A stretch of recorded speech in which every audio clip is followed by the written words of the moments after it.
Got Steve Helwick on the line, taking us through a number of bowls coming up after New Year's Day. We also look back on some of the bowls that Steve covered and his impressions of, first of all, Texas, Utah.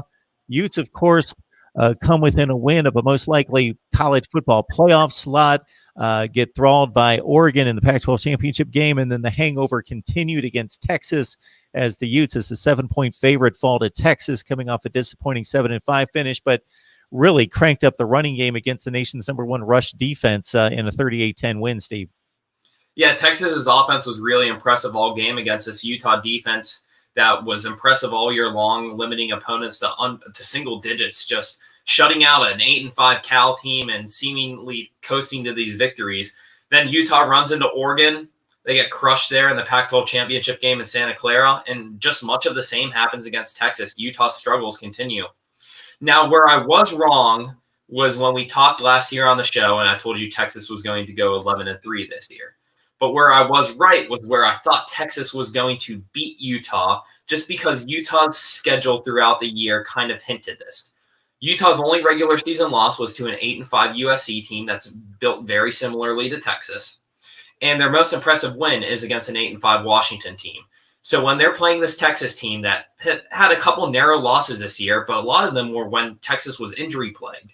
Now Texas gets much of its guys back from injury, a much healthier squad, and then you have Tom Herman on the side with preparation. Now I do know that Kyle Whittingham has a great bowl track record.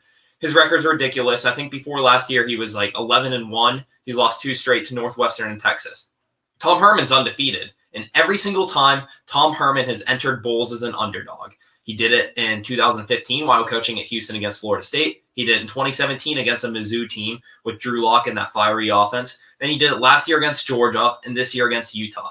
He knows how to prepare for these big games. He knows how to win these battles at the line of scrimmage, is what he has done every single time in these bowl games. And that's where Texas won. Bradley Anae is one of the best pass rushers in the country that Utah has. Texas held him in check seemingly. And on the other side of the line, Joseph Asai, Texas's outside linebacker, who had his breakout game in the Sugar Bowl last year. He was a defensive MVP and was pressuring Tyler Huntley all game long. Texas really dominated both sides of the game. They don't really have too many 100-yard rushers this year, but Keontae Ingram got that on the ground. He had a great game. He was hurdling defenders, breaking tackles. He looked like the most impressive running back in a game which featured Zach Moss, just a star in Utah, one of the best rushers in Utah history. And Texas's offense, Sam Ehlinger, he did a great job moving the ball downfield. His only interception of the game was caught on the 1-yard line, so it actually wasn't too big of a factor against Texas. But he won the offensive MVP, hooking up with Devin Duvernay many times.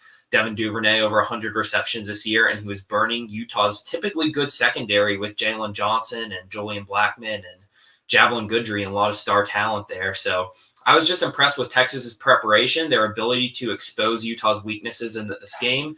And then I think it just gives us a bigger question of maybe Utah didn't play the schedule to prepare for Texas, or at least beat the teams this year. They didn't beat Oregon. They got handed to them in Santa Clara. Maybe Utah just didn't beat the teams it needed to prepare for a game like this. And Texas really came out in the end, and that's their 3rd straight bowl win in 3 years under Tom Herman.